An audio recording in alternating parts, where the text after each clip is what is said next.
እና አዲስ ነገር አለ ሰሞኑን በጣም በቃ ኤክሳይትድ አሁን በአዶናይ ጉዳይ ህዝቡ ለሁለት የተከፈለበት ጉዳይ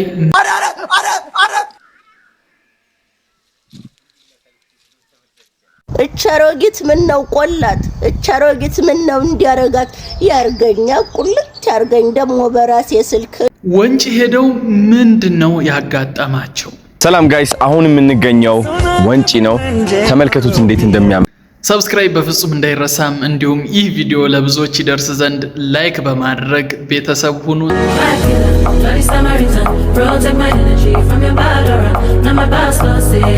ወንጪ ነው ይህ የምታዩት ወንጪ ኮሌጅ የሚባል ሲሆን ቆም ብላችሁ ትንሽም ካያችሁ ስዊዘርላንድ ይገባችሁ ሊመስላችሁ ይችላል። ከዛም አዶናይ ከስር ሲለቀቅ ለመንግስት ቃል የገባው ጉዳይ ምንድነው?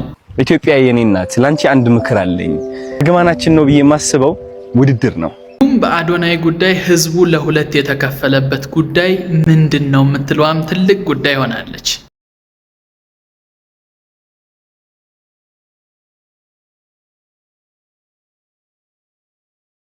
አንዱ ጎራ ንጹህ ልቡን ይዞው ለሀገር እየለፋ ነው፣ ሀገራችን ለማስተዋወቅ ጥረት እያደረገ ነው፣ ንጹህ ልብ ነው ያለው የሚሉ ሰዎች አሉ። ትልቁ አሁን የሚጎዳንኛ ደግሞ በብሔር በሃይማኖት ስንወዳደር ነው። በሌላ ወገን ደግሞ ከእስር ሲለቀቅ ለመንግስት ቃል ገብቷል። በፍጹም ከመንግስት አጀንዳ ውጪ ምንም አይነት ነገር እንዳይሰራ ቃል ገብቶ ነው ከእስር የተለቀቀው የሚሉ ሰዎችም አሉ። እቺን ድሮን ተጠቅሜ ይህ የምታዩት የወንጪ ፖይንት ቪው ማለት ነው የሚገርም ቪው ላሳያችሁ ነው። ተዘጋጁ እንግዲህ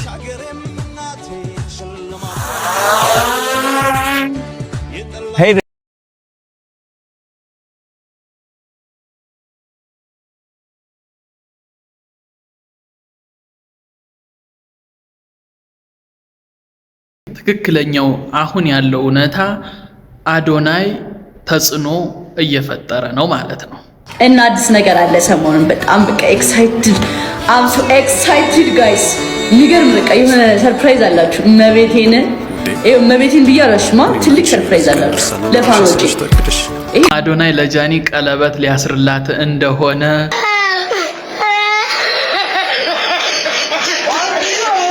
ሀገራዊ ምርጫው ከ10 ቀን በታች እንደቀረው ታውቃላችሁ። ወቅታዊ ጉዳዮችን እያዝናናው ማቀርብበት የዩቲዩብ ቻናል ነው። ሰብስክራይብ በፍጹም እንዳትረሱ።